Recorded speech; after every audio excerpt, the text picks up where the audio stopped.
Rapa maarufu Nicki Minaj ameanzisha huduma ya usajili kwenye mtandao wa kijamii wa X ambayo inawataka mashabiki kulipa $10 kwa mwezi ili kuweza kupata maudhui ya kipekee yasiyoonekana kwa watumiaji wa kawaida.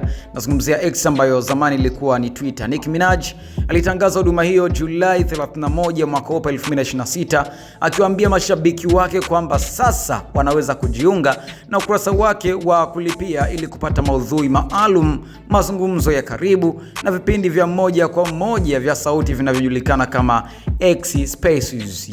Kwa mujibu wa ujumbe wake, huduma hiyo imeandaliwa kwa mashabiki wanaotaka kujifurahisha, kufikiri kwa kina, kukua, kujifunza, kucheka, kulia.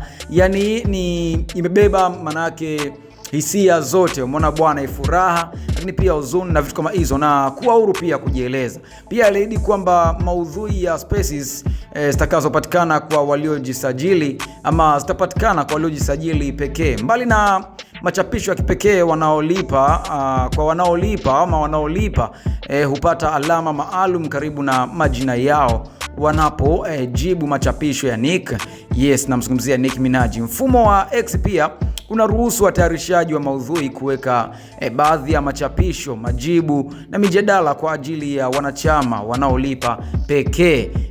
Bei ya huduma hiyo pia imewekwa kuwa $10 kwa mwezi nchini Marekani na tunazungumzia takriban pauni 8 nchini Uingereza, ingawa kiasi cha mwisho kinaweza kutofautiana kulingana na nchi, kodi na njia ya malipo. Mashabiki wamemkosoa Nicki Minaj, of course, kwa kuanza kuwatoza mashabiki kupata maudhui ambayo hapo awali yalikuwa yakichapishwa bure kabisa. Baadhi ya wakosoaji pia wamejaribu kuhusisha hatua hiyo na migogoro ya kifedha au kesi za madai anazokabiliana nazo.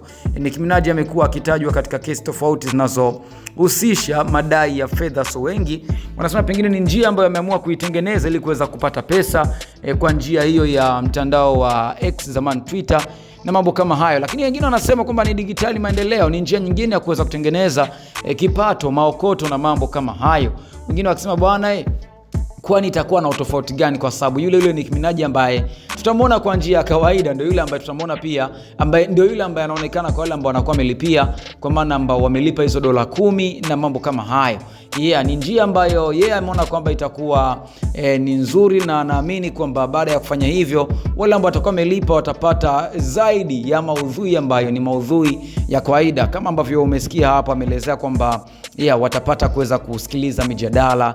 Kiujumla watapata namna ya kuweza kulijua lifestyle, aina ya maisha, mtindo wa maisha ambao yuko nao Nicki Minaj na mambo kama hayo. Kwenye burudani leo, Forward Hub Media TZ tumekuletea hiyo. Subscribe, like na kushare.